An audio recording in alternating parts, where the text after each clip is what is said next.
How many times have women been told by doctors that it's all in their head? Real symptoms dismissed as anxiety, being told that they need to lose weight, go on the pill, or that everything looks fine. In the UK, one case that has drawn national attention recently is a 27-year-old Jessica Brady who tragically died after her cancer was missed despite 20 GP appointments. In response, the NHS has finally introduced something called Jess's Rule, which is a new safety measure requiring doctors to stop, reflect, and rethink if a patient visits more than 3 times with an unresolved concern. Today's story is a brutal reminder of what happens when women's health is ignored, dismissed, and underdiagnosed. My guest Tameika was gaslit for years by doctors, only to later discover that she has thyroid cancer and Hashimoto's disease. Tameika, thank you so much for joining me today. It's so important to have these conversations. Obviously, you popped up on my TikTok. You had millions of views on your main video talking about your diagnosis process and how you're initially dismissed by doctors. First of all, I just want to say, well done for putting content like that out there. It's so important to raise awareness because women are so often dismissed, and it's so interesting. I see it so often in the UK, but even, you coming from Australia, it's happening around the world on the global scale, which is so scary but so important to raise awareness about. And obviously, I'm so sorry that you've had to go through that in the way that you have gone through it. So thank you so much for coming on the podcast today and allowing listeners to hear your story. So I would love to hear for myself and for my listeners who don't know your story, what happened to you as a kind of quick overview before we dive into the Yeah, questions. well, thanks for having me here. And yeah, really, I just had a lot of symptoms for many years, and they would dismiss it, and I kind of just accepted that it was normal what I was feeling. Obviously, I knew it wasn't normal, but I was like, Mm. oh, well, like, never going to get anywhere. And then fast forwards, I fell pregnant, and I've been with my partner for a long time. So 6 years it took us to fall pregnant. And then during that pregnancy, which was 2020, I had thyroid issues then. And they said that happens when you're pregnant. So they put me on medication. And then when she was born, they said it was fine and they took me off the medication. And Mhm. then I did notice like the symptoms starting like more. And then I just, new mum put it aside. Then I fell pregnant in 2023. I had my son. And then I had no issues with that pregnancy. And then when I had him 6 weeks post, I noticed my thyroid was swollen on the left side. And I saw the doctor. He sent me to the ER, and they did bloods and they said they can't see anything like worrying. I had a scan that came back inconclusive. They wanted me to do another one, but I was a new mum of two, and you don't think it's going to be anything bad, Mhm. and put it off until November last year. I Mhm. was feeling my neck, the swelling, mind you, went away, and then I was feeling my neck November. I felt a lump and I realized it was a lymph node, and I went to another doctor who I'd been seeing, and he said that it's probably nothing. You get them when you're sick. Come back in 2 weeks. I left it 2 months, and Mm. then it hadn't gone away. And then he sent me for the scan, and then that's where they saw everything. That it was they just from that ultrasound they said you have cancer, and yeah, it had spread to the lymph nodes. My gosh, did they? That's a long story. No, I mean that's crazy. So you had so many back and forth doctor's visits and so many Yeah, experiences of doctors yeah. saying it's probably nothing. Um, how does that make you feel actually, knowing that the doctors had dismissed you? Oh, it's like just it's I don't really get upset now, but when I Yeah, do yeah, of really course. think about it, it does upset me because I'm like Hmm. I could have either prevented it before it got so bad or Hmm. found it before it had even spread and everything. And it's just frustrating because it's like it's not that hard to double check. When I was going with so many symptoms and my bloods were fine, there's no reason for me to feel how I was feeling for no reason. So they Hmm. could have just, with the symptoms that I was saying, that is obvious thyroid signs, which is why they kept checking my thyroid, but it was coming back normal levels. But I just learned recently that their levels is like an average. So like it could be a male's and someone with a low thyroid and they just, yeah. Whereas I wish I knew about like naturopaths and all of that because they look into it way more. And if your level's even off by the tiniest bit, they like look into it. And I didn't know that. So Wow. And the doctors had never explained that to you. no. So yeah, just was dealing with it, living, feeling crappy all the time. Yeah. So you had gone on the medication and then it was Yeah. sort of you came off it and after pregnancy and there were no checks after pregnancy until obviously you went back to the doctors again. Were you seeing different doctors every time? So from my first pregnancy and then after, that was the same doctor. Hmm. And then my second pregnancy, I had started seeing a new doctor. So I kind of did see, but they're all in the same practice. So Yeah, yeah, my yeah. notes are all the same. Yeah, So yeah. they would have seen all the notes and my history. It's just, yeah, I don't know. That's insane. And when you were there, were you kind of like advocating or pushing for answers, or did you kind of just put your trust into them, which obviously you would? Yeah, I feel like before the pregnancies, I kept saying, oh, Yeah. this, and they were dismissing it. And I was like thinking, oh, am I just thinking I feel that way? Bless you. Or that it's, you know, it's normal. Because we lost my partner's mum to cancer. So I was already paranoid about stuff like that. So Mm, yeah, I was always going blood tests, always checking my thyroid, and they were like, no, mm, everything's fine. And then yeah, it was just when I had my son, that's when it was actually painful, and you could see it in the mirror, like that, the shape on the left side, and I was like, what is that? Obviously, Google says cancer, so I was yeah, yeah, like, of course, of oh my course. goodness, and then they're like, oh, it's fine at the ER, so I was like, you do put your trust in them because they're the professionals. Yeah, no, exactly. Yeah, it's so frustrating. I mean, I hear it across like different conditions, but it's the same story. It's always dismissed and told it's fine. And you can't you start to lose trust, I think, in the Yeah. medical system and doctors, which you don't want to do. Yeah. Um, Gosh. And are there any specific words that doctor said to you that stuck with you? Oh, it's the good cancer. Oh, Because it's really? not the good cancer. It mine ended up being a rare variant. It spread everywhere. I've got one in between my lungs. Like how's that good? And the treatment, how's that good? It's not very nice. And I may live with this for life. So it's like, how's it good? Why would you tell me that? I had kind of hope until it was bad thing after bad thing. Now I'm Yeah, like, yeah. why would you say that? Did they say that when you were diagnosed? Yeah. He goes, but it's the best cancer. If you want any cancer, it's the best cancer to have. That's And not then the the best thing to say. endocrinologist said it as well. He said, this is the best one to have. I'm like, okay. Hmm. So you're still going through treatment now?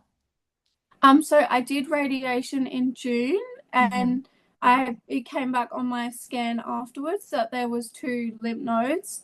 One was in my collarbone and one's in between my lungs in my chest. And they say like radiation will work because it was the tablet radiation, the iodine tablet. They say it can work for up to 6 months. So they're monitoring for now, and then I have another checkup in November, and we'll see whether the radiation got those two lymph nodes, and if not, I think they want me to do it again, which I really don't want to do. Hmm. Okay, well, fingers crossed. But do you Yeah. feel like now you have the diagnosis, they're taking you a little bit more seriously? Um, Yeah, I do. I feel like I Mm. don't really see my doctor as much now because it's all through like the hospital and the endocrinologist, but it's I'm through the public, so it's like you don't Yeah. see them for like big gaps, and it's yeah, you sometimes see someone new, so it's like you know, not Yeah, the yeah. same as seeing the same person. But I also, along with the treatment, I saw an integrative medicine doctor. So I was trying natural ways And for the last like 6 weeks, I've been doing IV vitamin C, Oh, cool. which is like proven to kill cancer. And if not, it will just help my tissues recover from the radiation.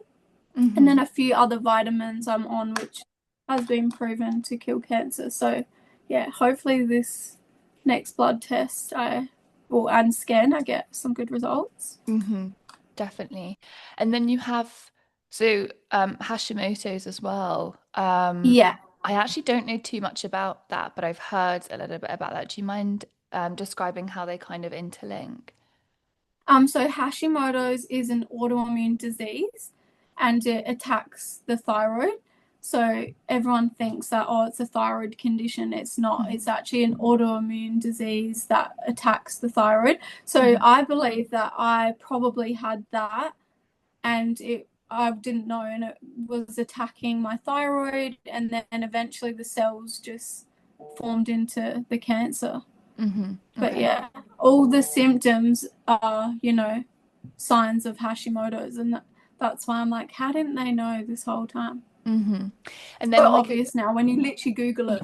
yeah, I know that's the thing, isn't it? It's always in retrospect because there's so many things that it could be, and then obviously you're going to the doctors and trusting your doctors when they say there's nothing or it's fine. Yeah. It's so difficult, and then they say to you, don't Google, don't go on ChatGPT, but Yeah, it's like it's they're kind of right. more accurate than you guys. Yeah, Yeah. for Or like sure. you see them Google it, and I'm like, Yeah, yeah.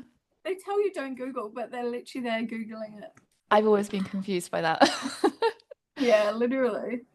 And then so a quick summary, because I know that you've spoken on your TikTok about this, but what were the main symptoms that you were experiencing yeah, Um, before you got diagnosed? so yeah, it was basically anxiety, hair loss, weight gain, fatigue, brain fog. I used to get numb big toes, which is weird. Oh, Um, I get like cranky easily. okay. And some like once a month I would get like this dizziness where I almost thought I would faint. Hmm. And yeah, I haven't had it since. I've had the surgery and everything. So like these are all symptoms that I believe.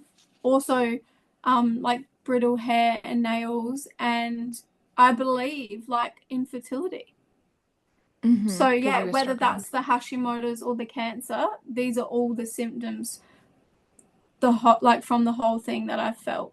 And that's I didn't know I had the Hashimoto's until the surgery and when they tested the thyroid. Wow. So Wow. yeah. But they could have done that prior to the surgery, right? Or were they just waiting until Yeah. the confirmation? Yeah. So Mm. I'm not sure if they did like bloods before because they knew I had the cancer, but Mm. I've had thyroid like blood tests previously over the years and obviously during my pregnancies. So that's where I might have been just off by the slightest number and they've Yeah. gone, no, she's the average, like it's normal, and they've Mm. just brushed it off. So yeah, if they had done an ultrasound, then we would have saw the nodules. Hmm. Yeah, exactly. I hate that normal thing or average as well with the blood test. I learned about that recently. Yeah, It's yeah, so awful. bad. So bad. Especially when it's based on men, like we're completely Yeah, different. I know, literally. Yeah. And then so how did the repeated dismissal affect you and your mental health? I know you said you were struggling, with anxiety anyway. How did you feel during that whole process? So I feel like before the kids, like it did send me into a spiral. We lost his mom, and I had all these feelings, and yeah, I don't know. I also was young because that was like over 10 years ago, and yeah, I went into a ball of depression, and now I just look back, I'm like, oh my goodness, like that was so bad. How like the Hmm. state I was in, and then yeah, I don't know. Once I had the kids, I feel like that gave me like purpose, and it Hmm. did make me feel better, but I still had the anxiety and certain things, but I had no reason. Another thing I had also was heart palpitations, and I still had that all the way up until yeah, Wow. I have it now because I'm on like thyroid medication, but yeah, Hmm. so. That's a really interesting. I mean, do they say that in the like the symptoms to look out for? Or is that quite a unique one?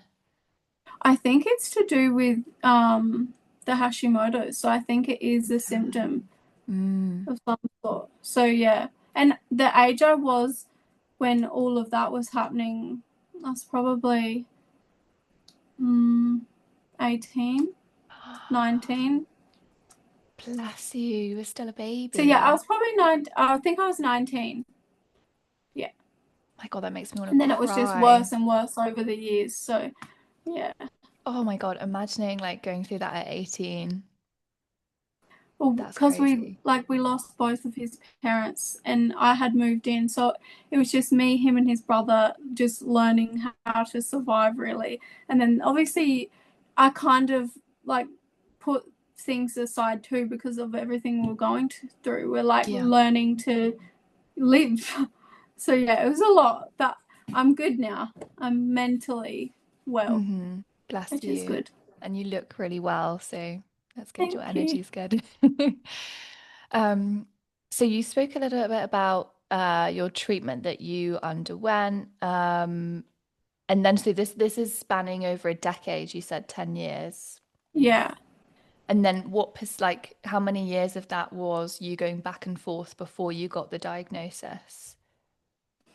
A long time. So all the times I was going for the symptoms was prior to the kids. So my daughter's almost 5. So it would have been, yeah, it would have been like 6 years. So That's also insane. with the infertility, I had gone to the doctor and I said, I'm scared something's wrong. I can't fall pregnant. And she actually sent me for all this testing. And yeah, that wasn't picked up then either. So I know what happened. A miracle, 2 weeks later, I did a test and I was pregnant. Damn. What was the testing with like gynecology, like totally fertility related? It was actually like they did all bloods and then she noticed something with my liver. So she sent me for a CT scan. This is a whole nother story. Oh And God. then the CT scan, the ultrasound, sorry. And then they couldn't get enough in the ultrasound. So they sent me for a CT scan. And then in that CT scan, it revealed I actually had a tumor on my adrenal gland. Gee. Okay. So it was just weird. They said, oh, we'll do more testing, which was through the endocrine department as well. Hmm. And that came back benign. But it's just, they did a CT scan of, like, I don't know Yeah. whether they got the thyroid in it then. That was 2019 or what. So yeah, whether it was missed, whether it didn't show, I don't know. My gosh, that happens a lot. Every time I go for like a scan now, I request the copy because I just don't trust it. I remember Yeah, I went to the hospital once with a broken foot and they x-rayed my foot but not the full foot and they missed like a huge broken bone. So now I'm like, yeah, request wow. everything. That's been now, like, since this, like, whole thing, I get all the records online now and I read Yeah, it all myself and I yeah. check everything. And that's also another thing. It come up in my bloods when that swollen thyroid that I had C-reactive protein or something in my Okay, blood.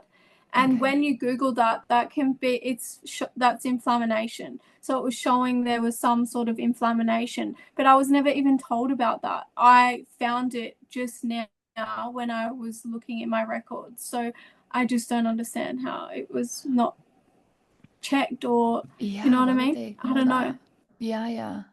It's very Yeah. frustrating. It So feels like, yeah, I just feels like everything that you get in terms of like test results or everything that the doctor says to you, you kind of have to do your own research. And it should not literally, be me and that my way. friend at GPT, we copy paste. Yeah, It explains it so detailed and I so do the well. same. We're like, Yeah, this yeah, is yeah. better than the doctor told us. Yeah, yeah, yeah. So It's so funny. I check had your an records, guys. I know.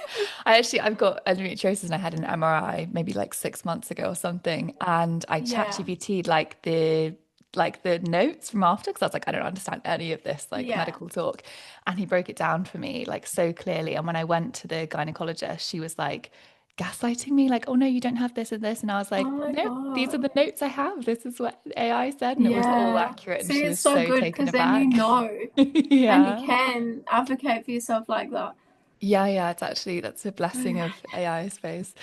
Um, and Yeah. then so what does your life look like now, sort of 10 years on? Um, I mean, I would say I'm better, like mentally, and I do suppose I am a lot happier because I feel like up until I've had a lot going in my life with family and everything. So, like, it has been a hard, long road. And I do feel like I was constantly crying all the time and just putting up with people's crap and being a pushover. And, that's probably not good with my symptoms either. And then now I cut people off when I first was diagnosed, I cut people off. I have worried about me and only me and my family. And I'm so much happier and I don't feel like I have as many symptoms. Obviously, I had the surgery, but obviously, I have some symptoms because I have to be on the medication, and Hmm. yeah, it causes some symptoms. And obviously, I don't have a thyroid, so I do feel a bit tired and stuff like that. But besides that, yeah, I'm feeling a lot better.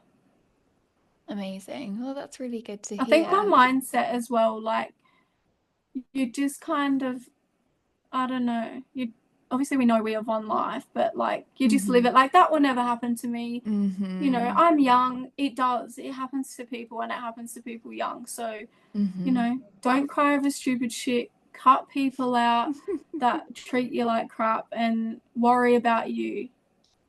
Definitely. Yeah. Oh, that's so good to hear. I feel like sometimes you just literally need to realize it, and it takes sometimes a diagnosis or something like that to make you Yeah. realize. But I'm Yeah. the happiest I've been in my whole life and I've got Oh, cancer. So like that's saying something. Like this yeah. year has been the best year, like mentally wise and as a family. No. But like obviously health wise it's been a bit shit. Like I feel like it's just testing me and yeah, Yeah. Well, I hope it we're all coming out kind of, strong. yeah, and I hope that obviously the test results and everything, I hope over the next year or something you get that relief and hopefully you can just move on with your life. Yeah, So yeah, me I'm too. praying for you, but you're so, so Thank strong you. and such an inspiration to women out there and everybody suffering with cancer. That's one thing I've realized this year. I am Yeah. so strong. Like us as women, what we go through, pregnancy, just our bodies, and then obviously people that also go through health stuff. Like you just Mm-hmm. soldier on through it, like the Mm-hmm. surgery, the treatment, everything. I never thought I could ever go through this, and I've been so strong mentally and physically. It's just crazy. Mm-hmm. And I think people, going through TikTok who can relate to that probably find a lot of comfort in your videos. So you're Yeah. helping so many people. That's like we've made like a little community of like Yeah, thyroid cancer girls that's and so like nice. my new little bestie, she's from Sydney. We call each other, we FaceTime, we Oh, Snapchat, and we do live TikTok together. So like no it's nice. way. We've made like friendships and support out of it too. That's so nice. Everything, yeah, happens for a reason with stuff like that. You've decided to go on TikTok, make some videos, and now you've made friends and a Yeah. community. So it's so And good. they feel like good knowing that they're not the only ones because that's how I found her originally. I was going through this and I was on TikTok searching and I found her and I Yeah. messaged her. I No messaged a way. few girls, like there's a few in America as well that I've become No friends way. with and we all support each other and it's just crazy that's you're not alone. You can find someone going through what you're going through online. It's crazy. Hmm. And that's why I wanted to share too. So other people could find me or not feel alone like I did at the start. Yeah. Oh, I love that. Yeah, I'll tag your page so Thank everyone you can so find you much. and follow you. I mean, are there any sort of like resources or what would your advice be to people that are newly diagnosed, how to find their community? Yeah, I guess just looking it up on TikTok and there's amazing Facebook pages as well and you can ask questions, you can search up anything to do with what you've gone through, and there's other people. That's Mm. I didn't know one person from Adelaide, and then I found someone else here who I actually like knew through mutual Way. people, but we're like the only two people. Oh, sorry, three. And then I found a woman on the Facebook page from Adelaide. So that's what I mean. You can find people who are going through the exact same thing, but you think that you're alone until you Yeah. look for it. And Yeah, actually, yeah. there's a lot of people going through it. It's so common now, which is scary. Hmm. Are there like any group chats or anything you recommend, or just mainly sort of Facebook groups and things like that? Yeah, I mean, if anyone has any thyroid issues at all, doesn't have to be cancer. We have made a support group on TikTok, so you're welcome to Oh, message and join if you want to chat on there. But yeah, everyone just will ask questions or you that's so know good. Okay, I'll chat link on that there, in which for is sure. nice. Oh, that's so nice. Okay, yeah, it's so important to have people around you that are kind of like-minded and going through the same thing. That's comforting. Yeah, it's good. Yeah. It's really good. And then sort of closing up, is there any advice you would give to somebody that is newly diagnosed or potentially displaying symptoms? I say get things double checked. If your doctor dismisses you, push more, or if not, see someone else. Otherwise, just don't brush off any symptoms of any kind because there's no reason why you should be feeling crappy or having symptoms for no reason. There's always a reason. So just push and push and push. And if they don't do anything, see someone else. Hmm. That's really good advice. I had an interview with a doctor recently, and she said that if they are dismissing your symptoms, you should say to them, you need to write on my record why you have dismissed. So they're Yeah, sort of held accountable, and usually they kind of pack up do and go get you the something. Yeah, testing. Yeah, yeah. yeah. I And is wish that, I had that confidence. yeah, well, this is I the just was like, thing. whatever. Yeah. No, this is the thing. I think a lot of us are very like non-confrontational or, just trusting and stuff. Yeah. I definitely am, but sometimes you have to kind of be more assertive, which is not natural to a lot of us, especially me, but you Yeah, have to me do too. it. Yeah. Yeah. So And just push, push, push. yeah, absolutely. And is there anything else that you'd like to say that we haven't touched on? Um, that's about it really. Just yeah. I mean they say check your breasts, check your neck. You can feel lumps, bumps, lymph nodes. Check your whole body. Just feel over your whole body and just yeah. Even a swollen lymph node, just get it checked because Mm, any cancer spreads to lymph nodes. So just yeah, even if it's nothing, just get it double checked just to be hmm. safe Definitely. And your lymph nodes are and not to like scare here, people. right? Would it be like here where Yes. the So they okay. went around the front and then they went straight through the tattoo up my ear. Okay. So here, So okay. they went, yeah. So your thyroid's here, but they took out all my left lymph nodes. So that's why mine goes all the way up. Okay. That's good to know. Okay, perfect. Well, yeah, I'll But yeah, link you've got lymph some. nodes everywhere. Yeah, because Sorry. I know like no, you're fine. Like lymphatic drainage and stuff. I know it's around here, but I'm not sure like well, thyroid, yeah. Yeah.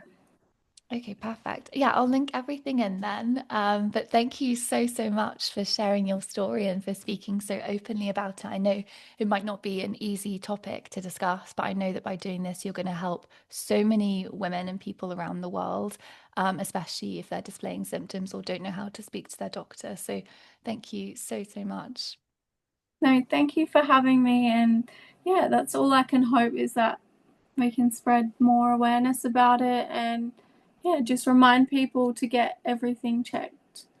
And yeah, you're not alone. So you're welcome to follow all of us on here. Look everyone up. There's lots of people going through it. And yeah, thank you so much for having me.